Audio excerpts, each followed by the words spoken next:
Hello विद्यार्थी मित्रों, धवल Bhatt education video में फरी एक वखत हूँ धवल भट्ट आप सौનું हार्दिक स्वागत करूँ છું। विद्यार्थी मित्रों, धोरण 9 रसायण विज्ञानना बीजू प्रकरण શું આપણી આસપાસના દ્રવ્યો શુદ્ધ છે એની અંદર ગયા અંકની અંદર આપણે આ પ્રકારની કંઈક ચર્ચા કરી હતી। આપણી આસપાસના દ્રવ્યોની વિવિધ પ્રકારની અવસ્થાઓ અને ત્યારબાદ શું આપણી આસપાસના દ્રવ્યો ખરેખર શુદ્ધ છે, શુદ્ધ દ્રવ્ય કોને કહેવાય તેની લાક્ષણિકતાઓની ચર્ચા કરી। એના આધારે આપણે મિશ્રણની વાત કરી અને મિશ્રણની સાથે સાથે મિશ્રણના વિવિધ પ્રકારો સમાંગ મિશ્રણ, વિસમાંગ મિશ્રણ એની પણ વાત કરી। સમાંગ મિશ્રણ એની લાક્ષણિકતાઓ, વિસમાંગ મિશ્રણ અને એની લાક્ષણિકતાઓ અને એની સાથે સાથે આપણે એટલા ટોપિકમાંથી કેવા પ્રકારના પ્રશ્નો પૂછી શકાય 1 માર્ક, 2 માર્ક અને 3 માર્કની અંદર એની પણ વાત કરી। વિદ્યાર્થી મિત્રો, આજે આપણે આ જ અંકને થોડું આગળ વધારીશું અને આજે આપણે વાત કરીશું દ્રાવણની। સૌથી પહેલાં તો દ્રાવણની જ્યારે વાત આવે તો દ્રાવણ એટલે શું, દ્રાવણ કોને કહેવાય? આપણે એક ઉદાહરણથી ચર્ચા કરીએ। ધારો કે તમારા ઘરે કોઈ ગેસ્ટ આવે છે અથવા તો ધારો કે તમને કોઈ શારીરિક તકલીફ છે, માની લો કે ચક્કર આવે છે, તો ચક્કર આવશે એટલે તમારા ઘરના વડીલો તાત્કાલિક તો ડૉક્ટર ઘરમાં લઈ નહીં શકે કે તમને પણ ડૉક્ટર જોડે નહીં લઈ જઈ શકે। તો સૌથી પહેલું કામ શું કરે છે? ઘરની અંદર લીંબુ પડ્યું હશે તો તમને પાણીની અંદર લીંબુ નીચોઈને આપશે, એની અંદર 1 ચમચી ખાંડ નાખી દેશે, અથવા તો ગ્લુકોઝ પાવડર પડેલો હશે તો પાણીની અંદર એને ઓગાળીને એ તમને આપશે। મિત્રો, અહીંયા હું જે શબ્દો બોલું છું ને એક એક શબ્દને સાંભળજો અને એના પછી આપણે એનું એક એક શબ્દોનું વિશ્લેષણ પણ કરીશું, એને પણ સમજવાનો પ્રયત્ન કરજો। તો દ્રાવણ આ જે થયું, ખાંડનું દ્રાવણ, લીંબુનું દ્રાવણ, મીઠાનું દ્રાવણ, ગ્લુકોઝનું દ્રાવણ વગેરે, આ બધી વસ્તુઓ હતી શું? તો આની અંદર આપણે અહીંયા એક કોમન પદાર્થ તરીકે બધામાં પાણી લીધેલું છે, પણ બીજો પદાર્થ પણ એની સાથે આપણે મિશ્ર કરેલો છે। ધારો કે આપણે ખાંડનું દ્રાવણ હોય તો પાણીની અંદર આપણે જરૂર જેટલી માત્રાની અંદર ખાંડ ઉમેરી છે। મીઠાનું દ્રાવણ હશે તો એ પાણીના દ્રાવણની અંદર આપણે જરૂર જેટલી માત્રામાં મીઠું ઉમેરેલું હશે, અથવા તો લીંબુ નીચોયેલું હશે, અથવા તો ગ્લુકોઝનો પાવડર ઉમેરેલો હશે। એટલે આનો અર્થ શું થયો? દ્રાવણ એટલે વિદ્યાર્થી મિત્રો, હું જે કંઈ બોલું છું એ બધું તમને ઓન સ્ક્રીન તો દેખાતું જ હશે, પણ ઓન સ્ક્રીનની સાથે સાથે તમે એક એક નાનામાં નાની વસ્તુ તમારી ટેક્સ્ટબુકનો પણ ઉપયોગ કરો।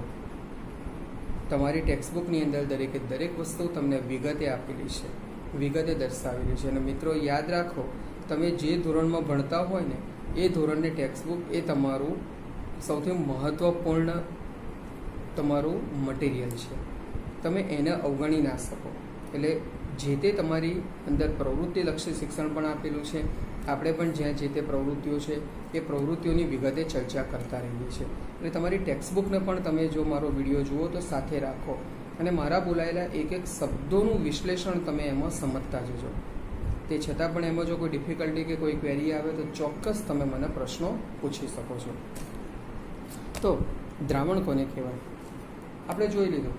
હવે મારે બીજો પ્રશ્ન તમને અહીંયાથી પૂછવો છે, તમે જ્યારે મીઠાનું દ્રાવણ કે ખાંડનું દ્રાવણ જ્યારે બનાવ્યું તો શું તમને એની અંદર ખાંડના કે મીઠાના કણો પાણીમાં અલગ દેખાય છે? કદાચ ના। મે બી તમે જો બરાબર એને દ્રાવ્ય ના કર્યું તો કદાચ દેખાય પણ ખરા, તો એને બરાબર ચમચી વડે હલાવીને દ્રાવ્ય કરો અને પછી મારા પ્રશ્નનો જવાબ આપો તો ચોક્કસ તમે ના પાડશો। એટલે આનો અર્થ શું થયો? આપણે શા માટે એને દ્રાવણ, એ દ્રાવણ તો થયું, તો એ દ્રાવણ કેવા પ્રકારનું થયું? તો આપણને અહીંયા તરત સમાંગ દ્રાવણની અથવા તો સમાંગ મિશ્રણની જો લાક્ષણિકતાઓ યાદ હોય તો તરત આપણે કહી શકીએ કે સર એને સમાંગ દ્રાવણ કહી શકાય। એટલે અહીંયા દ્રાવણ, આપણે જ્યારે દ્રાવણ શબ્દ જ વાપરીએ છીએ ને તો દ્રાવણ એ પોતે જ એક સમાંગ દ્રાવણ। કઈ રીતે? તો દ્રાવણ એ હંમેશા 2 કે તેથી વધુ પદાર્થો એકબીજા સાથે યોગ્ય પ્રમાણસર સંમિશ્રિત થયેલા હોય, અને અહીંયા સંમિશ્રિત એટલે ગમે તે રીતે નહીં, 2 કે તેથી વધુ પદાર્થોના સમાંગ એકરૂપ મિશ્રણને દ્રાવણ તરીકે ઓળખવામાં આવે છે। આ થયું દ્રાવણ। હવે આપણે અહીંયા જે ખાંડના દ્રાવણનું ઉદાહરણ લીધું હતું, બરાબર, તો એની અંદર હવે આપણે સમજીએ। હવે આની અંદર એક પદાર્થ આપણે શું કરીએ છીએ? થોડીક માત્રામાં લઈએ છીએ, ચમચી વડે પાણીમાં નાખીએ છીએ અને ચમચી વડે હલાવીએ છીએ। થોડા સમય પછી એ પદાર્થ એની અંદર મિક્સ થઈ જાય છે અથવા તો સંમિશ્રિત થઈ જાય છે।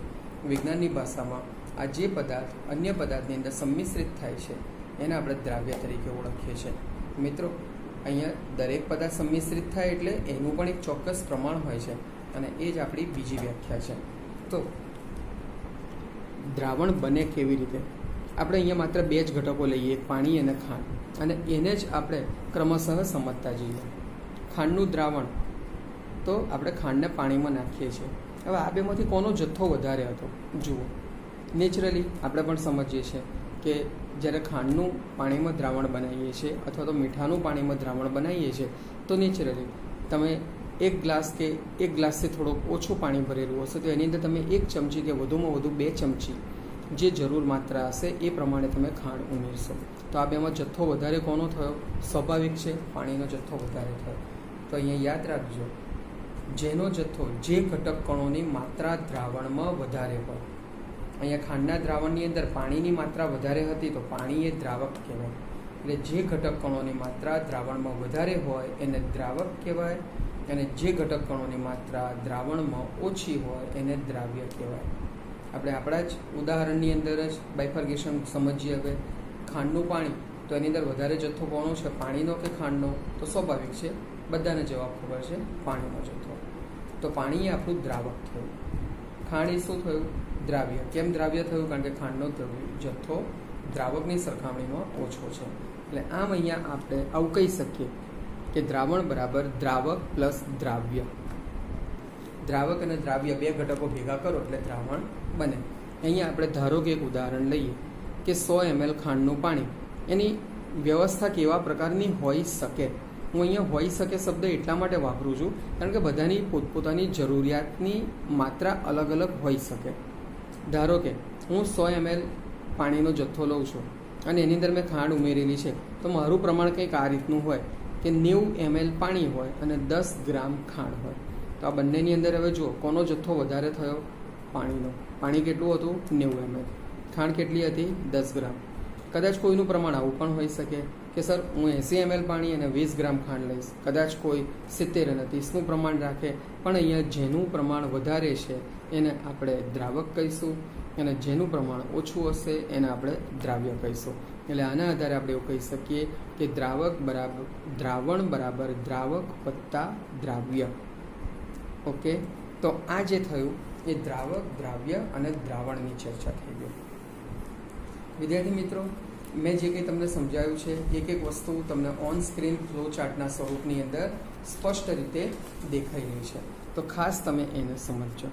હવે આપણે દ્રાવણના પ્રકારોની વાત કરીશું. હવે દ્રાવણના જ્યારે પ્રકારોની વાત કરીએ ને તો સીધો જવાબ આવી જાય કે દ્રાવણના પ્રકારો તો શું હોય? કોઈ પણ હોઈ શકે ને. આપણે જ્યારે દ્રાવણની વાત આવે એટલે આપણા મગજમાં હંમેશા આવે કે એક ઘટક પ્રવાહી હશે, પણ ના, જરૂરી નથી કે દ્રાવણની અંદર એક ઘટક અથવા તો જે દ્રાવક છે એ પ્રવાહી જ હોય. દ્રાવક ઘન પણ હોઈ શકે. એટલે અહીંયા જ્યારે હું દ્રાવક ઘન હોઈ શકે એટલે એનો અર્થ એવો થાય કે દ્રાવકની અંદર ઘન પદાર્થ ત્યારે જ બની શકે જ્યારે એ ઘન પદાર્થની માત્રા એ દ્રાવણમાં વધારે હોય. તો શું એને દ્રાવણ કહેવાય? બિલકુલ કહી શકાય. તો આપણે એની ભૌતિક અવસ્થાઓના આધારે એના જુદા જુદા પ્રકારોની વાત કરીએ તો સૌથી પહેલાં આવે છે ઘન દ્રાવણ. હું અહીંયા જ્યારે ઘન દ્રાવણ શબ્દ વાપરીશ તો એની અંદર દ્રાવક તરીકે પણ ઘન પદાર્થ વપરાયેલો છે અને દ્રાવ્ય તરીકે પણ ઘન પદાર્થ વપરાયેલો છે. બધા વિચારતા થઈ જશો તો સાહેબ આવું તો અમે જોયું જ નથી.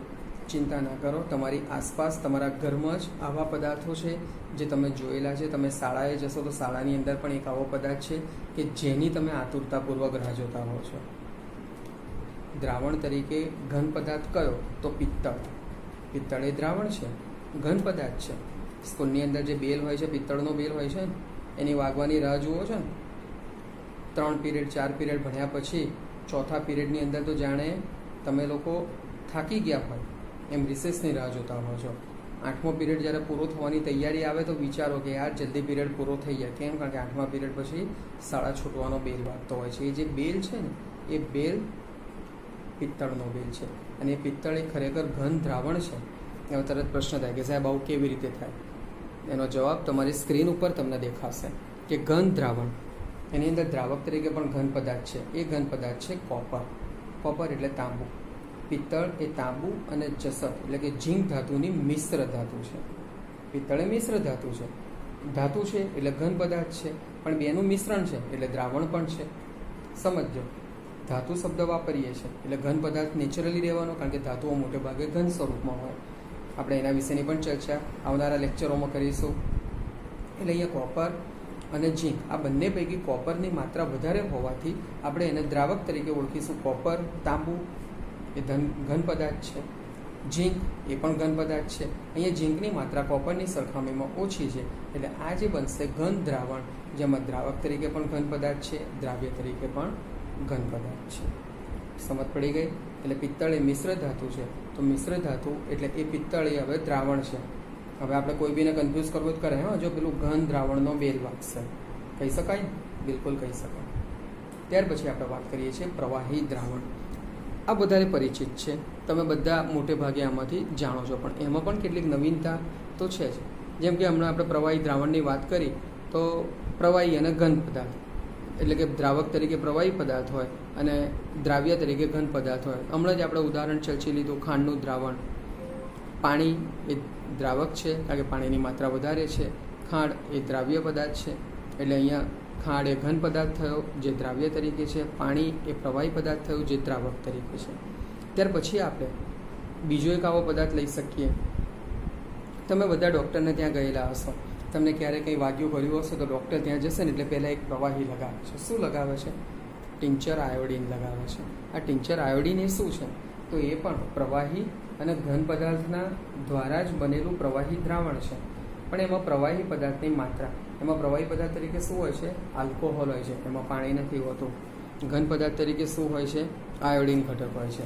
અને આ બંનેનું મિશ્રણ પણ આયોડિનની માત્રા ઓછી હોય છે, જ્યારે આલ્કોહોલની માત્રા વધારે હોય છે. એટલે એ જે દ્રાવણ બને છે એને આપણે પ્રવાહી દ્રાવણ તરીકે ઓળખીએ, જેમાં આલ્કોહોલ એ દ્રાવક છે અને આયોડિન એ દ્રાવ્ય પદાર્થ છે. હવે આપણે એવી વસ્તુ, પાછું તમારા મનમાં ઘણા બધા પ્રશ્નો ઊભા કરી શકશે. પાણી અને વાયુનું દ્રાવણ, તરત મગજમાં પ્રશ્ન આવે કે સાહેબ વાયુ તો કંઈ પાણીમાં ઓગળતો હશે? બિલકુલ ઓગળે. આપણા પાણીની અંદર પણ ઓક્સિજન અને હાઇડ્રોજન બંને વાયુઓ છે.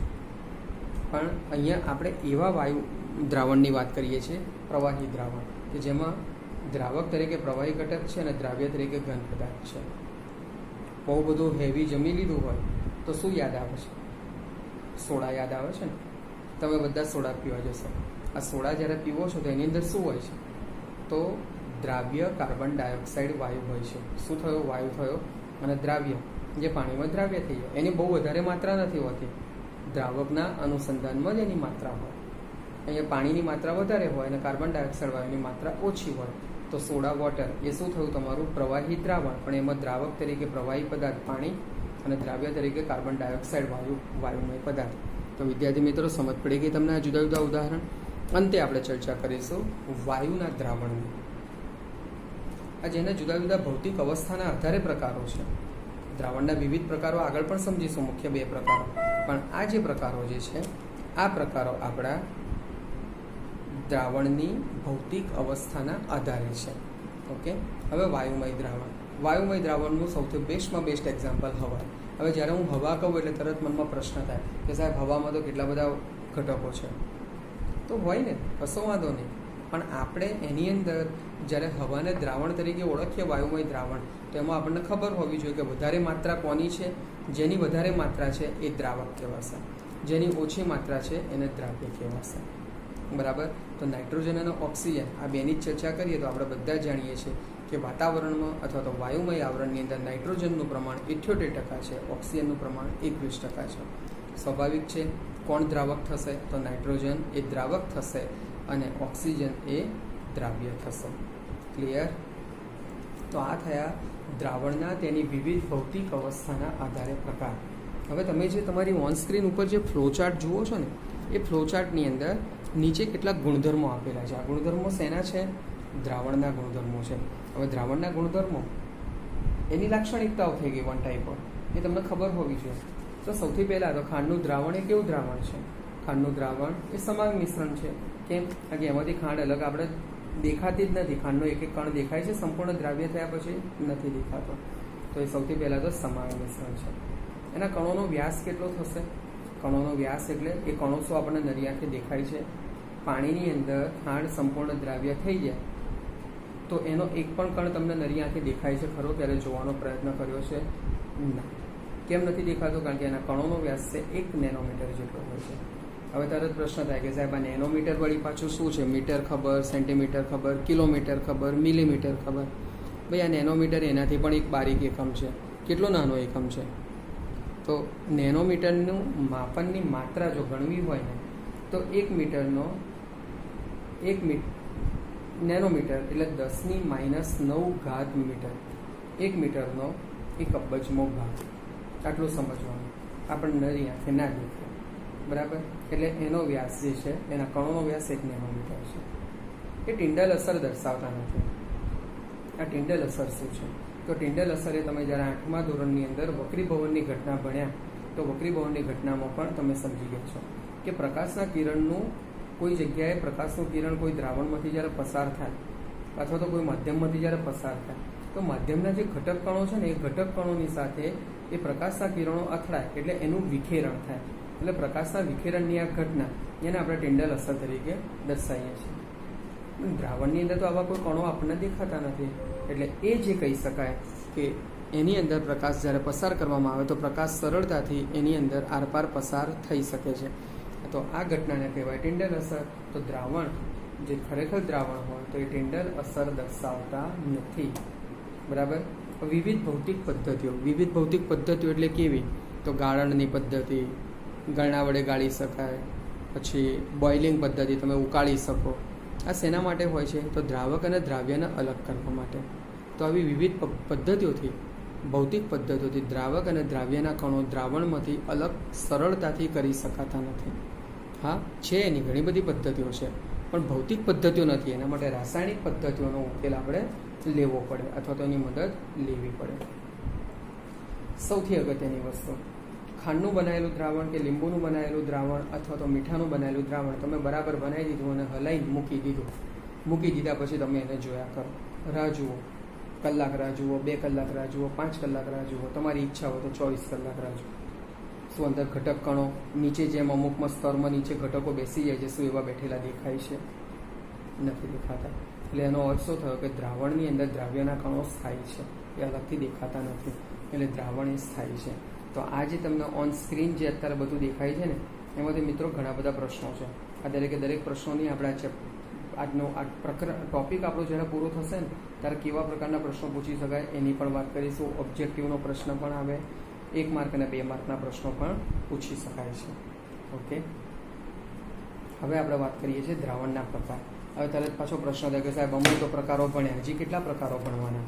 બિલકુલ બેટા, હમણાં જે પ્રકારો તમે ભણ્યા છો એ એની ભૌતિક અવસ્થાઓના આધારે પ્રકાર ભણ્યા છો. હવે આપણે એના રાસાયણિક અવસ્થાના આધારે એના પ્રકારોની ચર્ચા કરીએ છીએ. તો દ્રાવણના રાસાયણિક રીતે જોવા જઈએ તો મુખ્ય 2 પ્રકારો છે. એક સંતૃપ્ત દ્રાવણ અને એક અસંતૃપ્ત દ્રાવણ. હું જે કંઈ તમને સમજાવીશ, જે કંઈ બોલી રહ્યો છું એ દરેક વસ્તુ તમને ફ્લો ચાર્ટ સ્વરૂપે તમારી ઓન સ્ક્રીન દેખાશે. ફ્લો ચાર્ટનો અર્થ એવો થાય કે હું જે મુદ્દો બોલું છું એ મુદ્દાને મેં ટૂંકમાં દર્શાવેલો છે. પરીક્ષામાં તમારે એ રીતે ટૂંકમાં નથી લખવાનું. પરીક્ષાની અંદર તો તમારે એના આધારે લખાણ પૂરું જ લખવાનું છે. ફ્લો ચાર્ટ એટલે માત્ર યાદ રાખવા માટેની એક ટૂંકી સરળ પદ્ધતિ. પરીક્ષાના સમયે તમે બધી જ વસ્તુઓનું વારંવાર રિવિઝન ના કરી શકો, કદાચ પૂરું વાંચી ના શકો, પણ ટૂંકમાં આવી માહિતી હોય, આખા પ્રશ્નો વાંચો એના કરતાં આટલી વસ્તુ જો તમે સમજ્યા હોય તો તમે સરળતાથી એને સમજી શકો છો. ઓકે, તો સંતૃપ્ત દ્રાવણ અને અસંતૃપ્ત દ્રાવણ રાસાયણિક રીતે દ્રાવણના મુખ્ય 2 પ્રકારો છે. હવે આપણે સંતૃપ્ત દ્રાવણ કોને કહેવાય? સંતૃપ્ત દ્રાવણ સમજાવું ને એ પહેલાં તમને એક ઉદાહરણ કહું, એની વ્યાખ્યા કહું એ પહેલાં એક ઉદાહરણ આપું. ધારો કે તમે 1 ગ્લાસ પાણી લીધું છે, બરાબર? ધારો કે એ ગ્લાસની અંદર 100 ml પાણી છે. હવે એ ગ્લાસની અંદર તમે 1 ચમચી લીધી, 1 ચમચીની અંદર 10 ગ્રામ ધારો કે ખાંડ આવે છે. એટલે તમે 10 ગ્રામ ખાંડ લીધી, પેલા પાણીમાં ઓગાળી, હલાવ્યું, ઓગળી ગઈ, ગુડ, વેરી ગુડ. ફરીથી બીજી ચમચી ખાંડ લો, ફરીથી સેમ આ પ્રક્રિયા કરો, એ પણ ઓગળી ગઈ.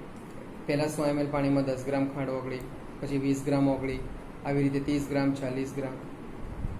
પેલી પાણીની કેપેસિટી તો હશે ને કંઈક, એક અવસ્થા એવી આવશે ને કે જ્યારે ખાંડ હવે પેલા પાણીમાં ઓગળતી બંધ થઈ જશે. એનો અર્થ શું થયો? પાણી હવે તૃપ્ત થઈ ગયું છે. સંતૃપ્ત થઈ ગયું છે. પાણી હવે વધુ માત્રામાં ખાંડને ઓગાળી શકે એમ નથી. તો આ થયું સંતૃપ્ત દ્રાવણનું ઉદાહરણ. હું તમને બીજી ભાષામાં, વ્યવહારિક ભાષામાં સમજાવું. ધારો કે તમારામાંથી અહીંયા કોઈ પણ બેઠું છે, મારો જે વિડીયો જોઈ રહ્યા છે, એ બધાની 5 રોટલી ખાવાની કેપેસિટી છે. તમે 5 રોટલી ખાધી, બહુ કોઈ આગ્રહ કરે તો કદાચ 6ઠીએ ખાઈ લીધી, હજી થોડો વધારે કોઈ આગ્રહ કર્યો તો તમે 7મી 8મી થોડા દાળ ભાત પણ ખાઈ લીધા. પણ આ બધું ખાધા પછી તમે સંતૃપ્ત થઈ ગયા. હવે તમારા પેટમાં પાણી પણ જાય એવી જગ્યા માની લો નથી રહી, અને આ બધું જ બની ગયું. તમે જમીને ઊભા થાય ને એની 5 મિનિટ પછી તમારો કોઈ એક મિત્ર આવે ને કે જો હું તારા માટે પાઉંભાજી લઈને આવ્યો છું, તો શું તમે પાઉંભાજીની એક ચમચી પણ ખાઈ શકશો ખરા? એટ એ ટાઈમ કદાચ નહીં. કેમ? કે હવે અત્યારે તમારી અંદર એવા કોઈ અવકાશ જ નથી કે તમે એક ચમચી પાઉંભાજી નહીં, એક પાણી પણ પી શકો એમ નથી, એક ચમચી. બરાબર ને? તો આ અવસ્થા શું થઈ? તમારી સંતૃપ્ત અવસ્થા થઈ ગઈ. હા, થોડા સમય પછી તમે કહો તો તમે ખાઈ શકશો, પણ તરત ને તરત એ વસ્તુ બનતી નથી. સંતૃપ્તતા પણ આવી જ વસ્તુ છે. તો સંતૃપ્ત દ્રાવણ કોને કહેવાય? તો નિયત તાપમાને દ્રાવણની ક્ષમતા જેટલો દ્રાવ્ય પદાર્થ એમાં દ્રાવ્ય થયેલ હોય તો એવા દ્રાવણને સંતૃપ્ત દ્રાવણ કહેવાય. દ્રાવણની ક્ષમતા જેટલો શબ્દ મેં અહીંયા વાપરેલો છે. તમે પણ જમો છો તમારી ક્ષમતા જેટલો, તો અહીંયા પણ દ્રાવ્ય પદાર્થ એટલી જ ક્ષમતામાં દ્રાવ્ય થશે જેટલું દ્રાવણની ક્ષમતા હશે. તો એને થયું સંતૃપ્ત દ્રાવણ. અસંતૃપ્ત દ્રાવણ એટલે દ્રાવ્યની માત્રા સંતૃપ્ત પદાર્થ કરતાં ઓછી હોય. તમે એક ગ્લાસ પાણીની અંદર માત્ર 2 ચમચી ખાંડ ઓગાળો, દ્રાવ્ય થઈ ગયું, અને હવે તમે એને કહો કે આ સંતૃપ્ત છે, તો ના, ખોટી વાત છે. કેમ? કે હજી એની અંદર બીજી ખાંડ કે મીઠું દ્રાવ્ય થઈ શકે એ પોઝિશન છે, તો એને કહેવાય અસંતૃપ્ત દ્રાવણ. હવે આગળનો એક નવો ટોપિક. આજે આપણે દ્રાવણ વિશેની જ બધી વાત કરી રહ્યા છીએ. આગળનો એક નવો ટોપિક આવે છે, ઇન્ટરેસ્ટિંગ ટોપિક છે. કેલ્ક્યુલેશન પાર્ટની અંદર પણ આપણને એની જરૂર પડશે. દ્રાવણની સાંદ્રતા. જનરલી સાંદ્રતા કોને કહેવાય? આપણે જ્યારે દ્રાવણની સાંદ્રતા જ્યારે નક્કી કરીએ ને, તો એ દ્રાવણનું કદ કેટલું છે, એની અંદર કેટલી માત્રામાં દ્રાવ્ય પદાર્થ ઓગળેલો છે, એના આધારે નક્કી કરીએ. તો એને આપણે જો વ્યાખ્યાયિત કરવું હોય તો વ્યાખ્યાયિત કંઈક આ રીતે કરી શકાય કે નિયત તાપમાને એકમ કદમાં, સમજી લેજો, નિયત તાપમાને એકમ કદના દ્રાવણમાં અથવા તો એકમ વજનના, વજન એટલા માટે કે કદાચ ઘન સ્વરૂપ પણ હોઈ શકે, એનું વજન પણ આપણે માપતા આવીએ.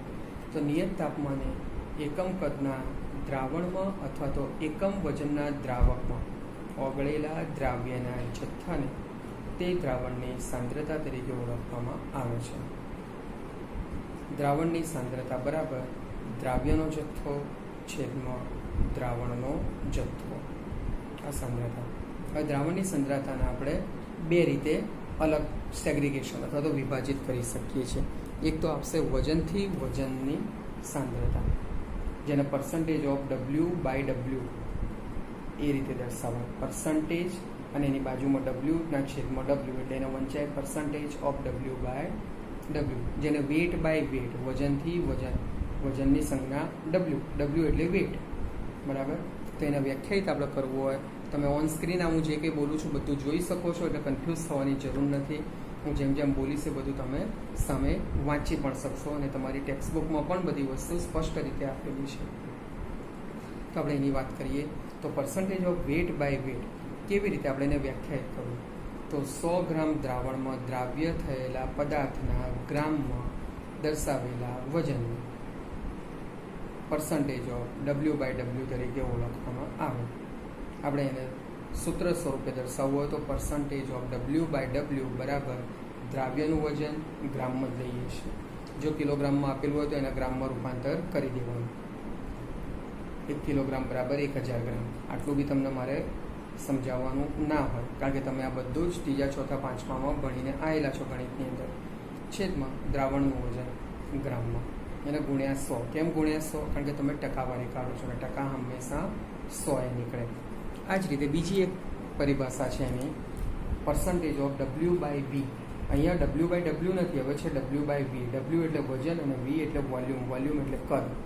તો 100 ml દ્રાવણમાં દ્રાવ્ય થયેલા, સમજો, 100 ml દ્રાવણમાં દ્રાવ્ય થયેલા પદાર્થના ગ્રામમાં દર્શાવેલા વજનને વજનથી કદની ટકાવારી તરીકે ઓળખવામાં આવે એટલે percentage of W by V. એને પણ સૂત્ર સ્વરૂપે દર્શાવવું હોય તો આ રીતે દર્શાવી શકાય. Percentage of W by V is equal to દ્રાવ્યનું વજન છેદમાં દ્રાવણનું કદ. અહીંયા સમજો કદ માપવામાં આવેલું છે તો કદ હંમેશા લીટરમાં હોય, બરાબર. લીટર કે મિલીલીટરમાં, આપણે એને મિલીલીટરમાં કન્વર્ટ કરવાનું. દ્રાવણનું કદ મિલીલીટરમાં અને ગુણ્યા ટકા કાઢવાના એટલે 100 તો પડે જ. તો વિદ્યાર્થી મિત્રો, આજે આપણે જે કંઈ વાત કરી એ દરેકે દરેક વસ્તુના આધારે કેટલાક જે પ્રશ્નો પૂછી શકાય એ પ્રશ્નો કેવા પ્રકારના હોઈ શકે. તો સૌથી પહેલાં તો 1-1 માર્કની 3 વ્યાખ્યાઓ છે. દ્રાવણની વ્યાખ્યા આપો, દ્રાવકની વ્યાખ્યા આપો અને દ્રાવ્યની વ્યાખ્યા આપો. ક્લિયર? પછી દ્રાવક, દ્રાવ્ય અને દ્રાવણના ઉદાહરણો આપણે 1-1 માર્કમાં પૂછી શકે, અથવા તો તમને ટૂંકમાં આવો પ્રશ્ન પૂછી લે જે 2 માર્કમાં પૂછી શકાય કે નીચેના પદો સમજાવો, દ્રાવક, દ્રાવ્ય અને દ્રાવણ, અને તેના ઉદાહરણો આપો. પછી તમને બીજો પ્રશ્ન આમાંથી 2 થી 3 માર્કની અંદર પૂછી શકાય કે ભૌતિક રીતે દ્રાવણના પ્રકારો જણાવી તેના ઉદાહરણ દર્શાવો. ભૌતિક રીતે દ્રાવણના પ્રકારો જણાવી તેના ઉદાહરણ દર્શાવો. ત્યાર પછી આવે છે રાસાયણિક રીતે દ્રાવણના પ્રકાર. તો આવું પૂછી શકે કે સંતૃપ્ત અને અસંતૃપ્ત દ્રાવણ એટલે શું. અને ત્યાર પછી પૂછી શકાય ચોથો પ્રશ્ન, દ્રાવણની સાંદ્રતા એટલે શું. વિવિધ પ્રકારની દ્રાવણની સાંદ્રતાઓ સમજાવો. આપણે જે હમણાં સમજ્યા એ જ. તો વિદ્યાર્થી મિત્રો, આજે આપણે જે ભાગ સમજ્યા છે થોડુંક તમે જે અત્યાર સુધી નથી સમજેલા એમાંનો પણ કંઈક ભાગ છે, અને થોડુંક તમે અત્યાર સુધીનું ઘણું બધું સમજેલા છો એમાંનો ભાગ છે. તો આ સાથે આપણે આજનો અંક અહીંયા પૂર્ણ કરીએ છીએ. નવા અંકની અંદર આપણે કંઈક નવી માહિતી સાથે ફરી એક વખત ભેગા થઈશું. ત્યાં સુધી ટેક કેર.